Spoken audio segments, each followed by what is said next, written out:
and where this work is stored? कहाँ गया ये work? This work is stored as energy inside the inductor. So W is equal to U, and U is equal to 1 by 2 L I naught square. और ये जो energy stored है ये किस फॉर्म में है? कहां गई ये एनर्जी, कहां स्टोर हुई है? तो it is stored in form of magnetic field energy. क्योंकि जब करंट बढ़ रहा था तो मैग्नेटिक फील्ड उस कॉइल के अंदर से बढ़ता जा रहा था, और जो एनर्जी जो हमने वर्क किया उसको बढ़ाने में, वो वर्क उसके अंदर मैग्नेटिक फील्ड बढ़ाने में खर्च हो गया, यानी कि मैग्नेटिक फील्ड एनर्जी की फॉर्म में ही खर्च हो गया है। So let us discuss some important points about the magnetic field energy. First one, the energy stored in the inductor is in form of magnetic field energy। जैसा अभी discuss किया कि जी जो हम वर्क कर रहे थे करंट बढ़ाने के लिए, वो करंट बढ़ रहा था तो मैग्नेटिक फील्ड बढ़ रहा था, and energy is stored in form of magnetic field energy. Second one, as we know U is equal to half L I naught square, और B की वैल्यू क्या है? Mu naught small n I naught. जब maximum current है तो maximum field कितना है? B is equal to mu naught small n I naught. इससे आई नॉट की वैल्यू निकालिए, I naught is equal to B upon mu naught into small n. तो L की एक्सप्रेशन के अंदर जब हम पुट करेंगे, जो L का प्रीवियस फार्मूला है वो कितना है? Mu naught n square A into L। अब आप ये कंफ्यूज ना हो कि उसमें तो जी कैपिटल N था, यहां स्मॉल n क्यों लिख रहे हैं? उस कैपिटल N की वैल्यू हमने लिख दी है स्मॉल n इंटू एल। तो इस तरह से ये फार्मूला क्या बन गया L का? Mu naught n square A into L. तो U का फार्मूला क्या बन जाएगा? 1 by 2 into mu naught small n square A L multiplied by B square upon mu naught square small n square, and U is equal to 1 by 2 B square A into small l divided by mu naught. Now third point, अब उस expression में जो अभी हमने U की expression बताई है second point के लास्ट में, AL क्या बता रहा है? Volume, area of cross section multiplied by the length, it is volume. So now let us define magnetic energy density. It is the magnetic energy stored per unit volume of the inductor।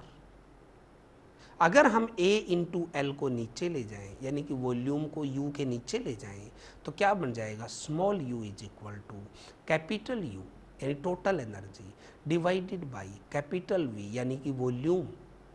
So we get U upon AL and is equal to B square upon 2 mu naught. ये expression clearly show कर रही है कि एनर्जी store होती है in the volume of the inductor, और किस फॉर्म में? B की फॉर्म में, यानी मैग्नेटिक फील्ड की फॉर्म में एनर्जी जो है वो स्टोर होती है। ठीक है, तो let us discuss some conceptual problems based on it, और ये कंसेप्चुअल प्रॉब्लम आपकी अंडरस्टैंडिंग को और ज़्यादा बढ़ाएंगी। तो आप ध्यान से इस प्रॉब्लम को सुने और देखें। आप अपनी स्क्रीन पे क्या देख रहे हैं कि दो बल्ब्स हैं B1 and B2। B1 bulb के सीरीज में आप देख रहे हैं एक कॉइल, एक inductor having inductance L is connected, और B2 के सीरीज में क्या जुड़ा हुआ है? एक वेरिएबल रेजिस्टेंस, जो एरो का निशान है वो ये बता रहा है कि इसको चेंज कर सकते हैं। और ये पूरा सिस्टम किसके थ्रू कनेक्टेड है? एक टैपिंग की के थ्रू। किससे? एक बैटरी से। तो क्वेश्चन अगर मैं पढ़ूं तो क्या शो करता है? Figure shows an inductor L and a resistance R connected to a battery through a switch S। The resistance R is same as of the coil that makes L. Two identical bulbs are put in each arm of the circuit. Answer the following questions. पहले मैं आपको ये बताना चाहूंगा, यद्यपि हमने यहां पर जो इंडक्टर लिया है एक वो आइडियल इंडक्टर नहीं है।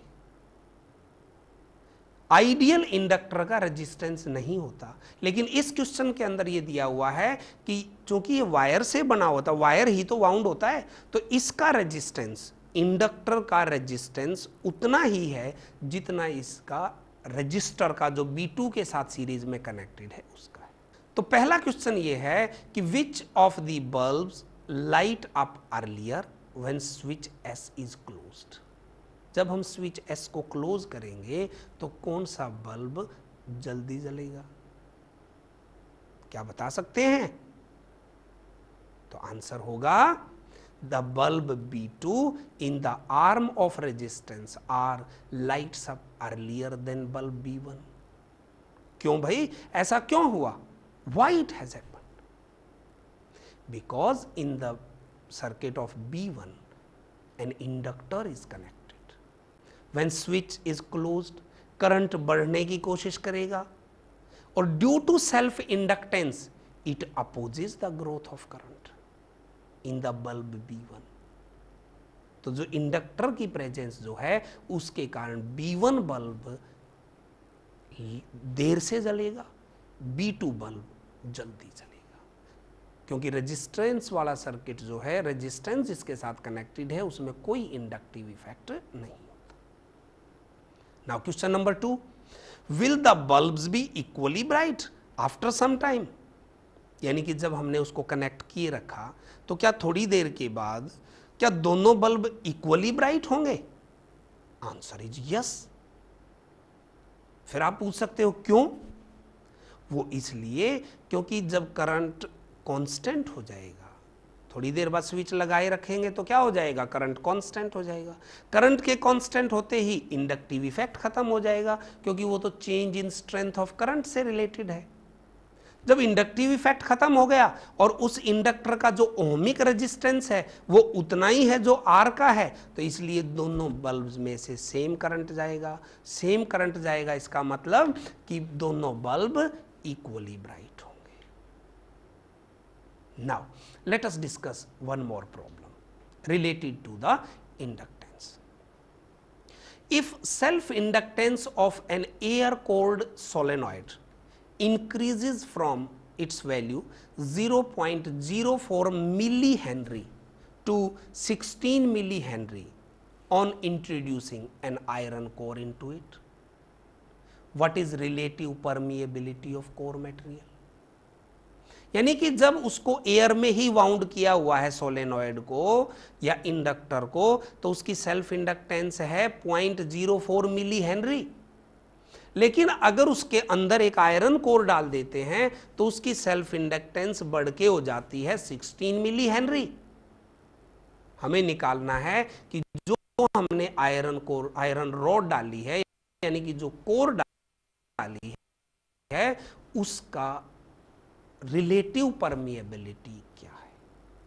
आप देख सकते हैं स्क्रीन पे L0, यानी कि when vacuum is the core medium 0.04 milli henry, L 16 milli Henry.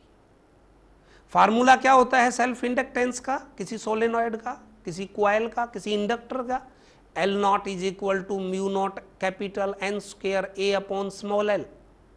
और जब हमने कोर मटेरियल दूसरा डाल दिया तो म्यू नॉट के साथ क्या आ जाएगा, म्यू आर, यानी कि relative permeability of that material.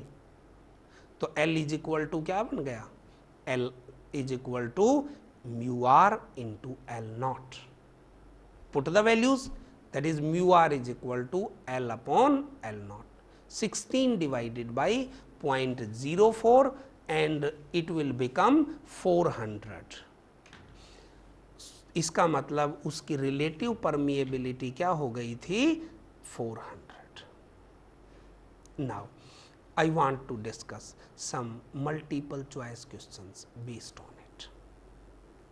First one is, if the rate of change of current in the coil is unity, then the induced EMF is equal to, options are A, coefficient of self induction, B.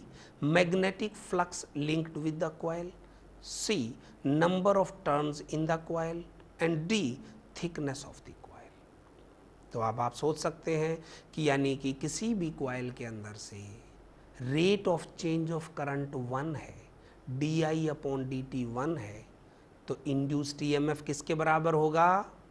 ये हमने एक definition आपको बताई थी, and answer is self inductance और coefficient of self induction. क्यों? E induced EMF is equal to क्या था मैग्नीट्यूड उसका इंड्यूस्ड ईएमएफ का? L di अपॉन dt। जब di अपॉन dt 1 है तो E इज इक्वल टू क्या हो जाएगा? L, यानी कि self inductance. Now next question is the figure shows two bulbs B1 and B2, resistance R and an inductor L.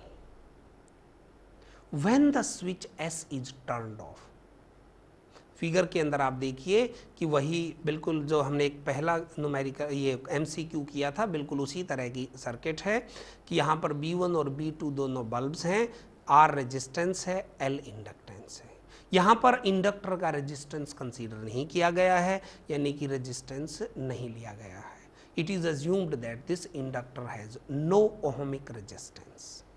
अभी कहते हैं पहले जो स्विच था वो जुड़ा हुआ था, और अब हम क्या कह रहे हैं कि स्विच एस को ऑफ कर दिया, यानी कि हटा दिया। तो what do you expect? What should be the correct option out of the following 4 options?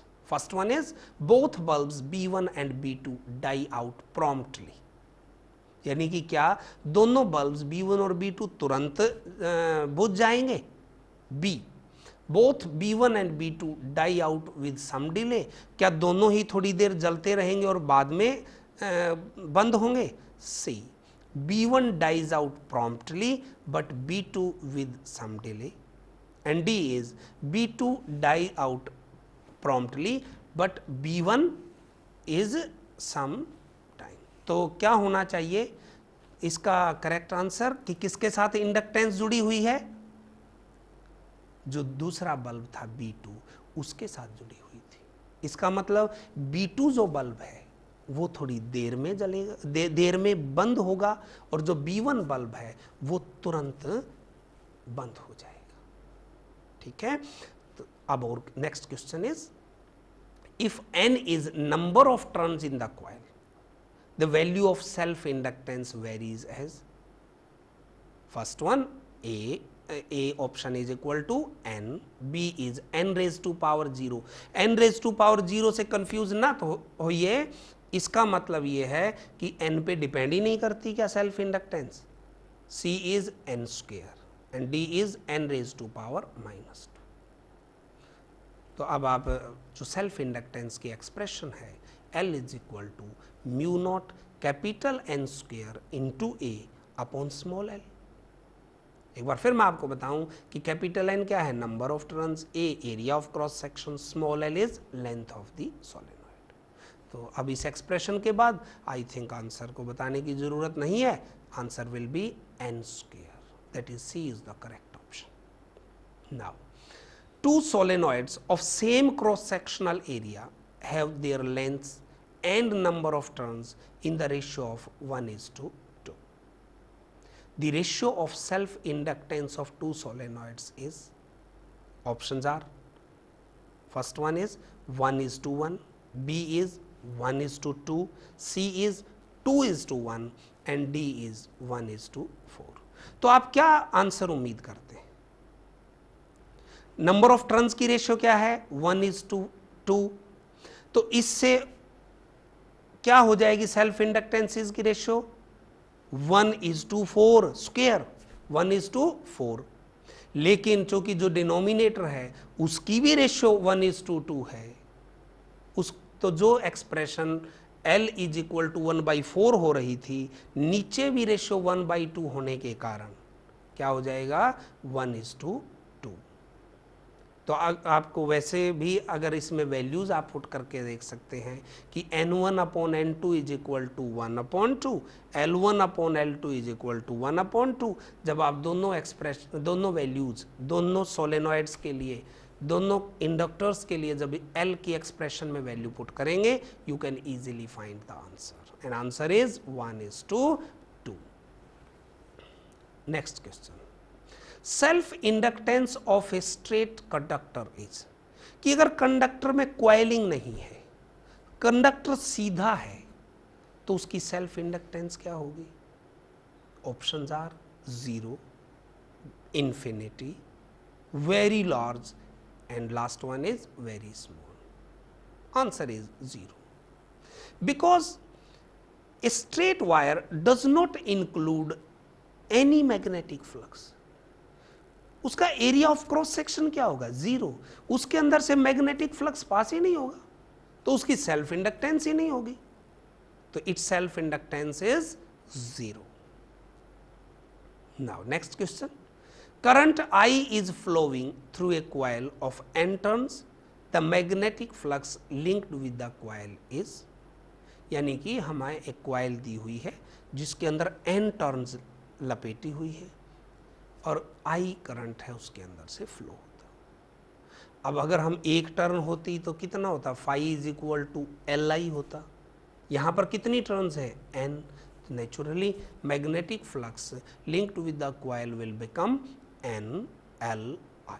So option is B, that is correct option is B. So answer NLI. Now,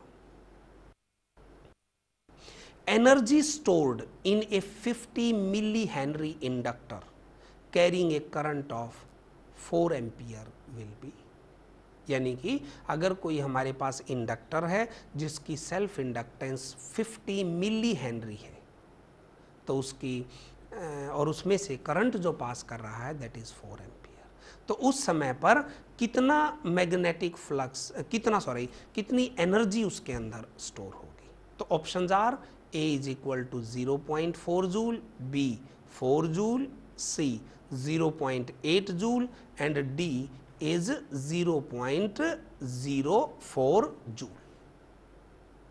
We know energy stored in inductor is Li square divided by 2.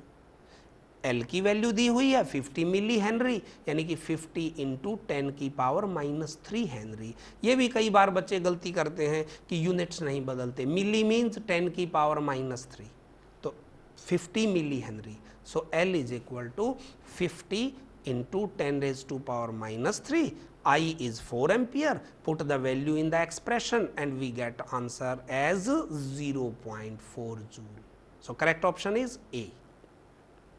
Now, if the current is halved in a coil, अगर किसी coil के अंदर से current को आधा कर दे, तो the energy stored is how much times the previous value, कि कितनी हो जाएगी करंट को आधा करने से energy stored in A coil और इंडक्टर पहले की वैल्यू के मुकाबले कितनी हो जाएगी? इससे पहले वाले क्वेश्चन में लिखी हुई एक्सप्रेशन आप अपने स्क्रीन पे देख सकते हैं, U is equal to LI square upon 2। जब I को आधा कर देंगे तो U क्या हो जाएगी? 1/4। तो करेक्ट ऑप्शन क्या होगा? B, that is 1/4। So this is all in today's lecture. Thank you.